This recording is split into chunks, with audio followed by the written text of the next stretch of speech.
Facebook keenarratti email biraa kan dabalataa itti dabalachuu akkasuma email duraan jiru keessa balleessuu lakkoofsa duraan jiru irratti lakkoofsa biraa dabalatu yookiin ammoo lakkoofsa keessa jijjiiruu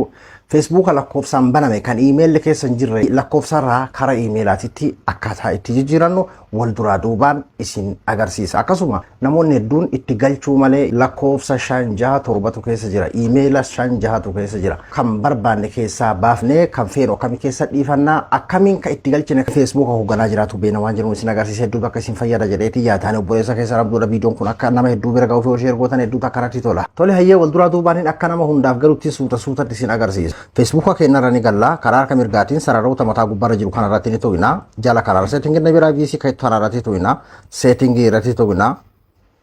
Seymour ta'etu sana filanna password inda security filanna login alert ta'etu sana filanna Facebook filatta asitti yoo Instagram fi Facebook qabaatte Facebook jedhu keessaa filatta asirratti bakka notification right irratti godhatte kana irraa kaafta jalqaba osoo step tokkotti illee seenne kan itti galchite ammoo booda deebi'ee bakka kana irratti notification akkanatti irra godhuu qabda. Tola ayyaamiif duuban deebi'a setting irratti tuqa Seymour account irratti tuqa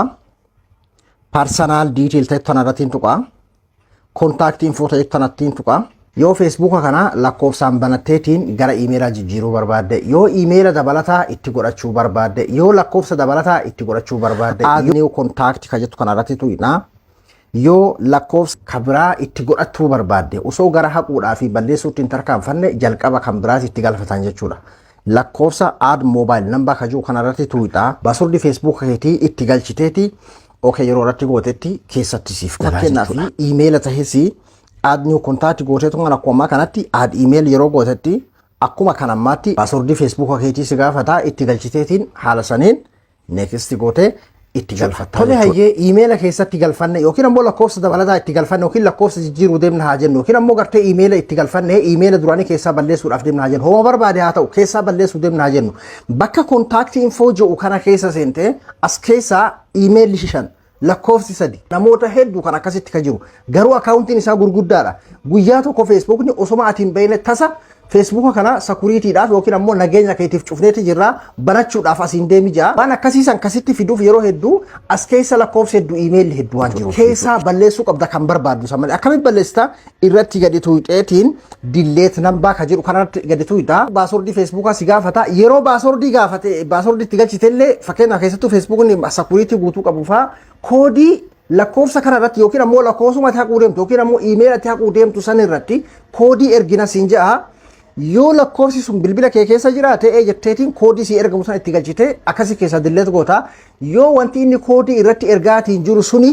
kee tahuu baate fakkeenyaaf harka jiraachuu baate baakaappii koodii qabadhu jalqaba deemi osoo bakka kana hin dhufne baakaappii koodii qabatteeti lakkoofsa inni si gaafatu sanii ala irratti try another way ka jiru ka jalaa filattee baakaappii koodiidhaan godhata baakaappii koodii waan hundaaf iyyuu furmaata jedhee amma dura isin barsee jira duba haala saniin delete number goota yoo email ta'esi delete email goota lakkoofsi 10 email 10 yoo as keessa jiraatellee kan barbaanne haala saniin ifirraa keessaa yeroo lakkoofsarraa email jijjiirattu yookiin ammoo email dabalataa yookiin lakkoofsa dabalataa itti galchitu email Facebook san hoogganaa jiru gubbara ta'a lakkoofsi gubbara ta'a jechuun wal dura duubaan haala saniin ka gubbara taa'utu hoogganaadha ka jala jiru ammoo akka qaama lammaffaatitti yookiin ammoo akka iskoortaa jechuudha iskoortaa gummaa ni beektanii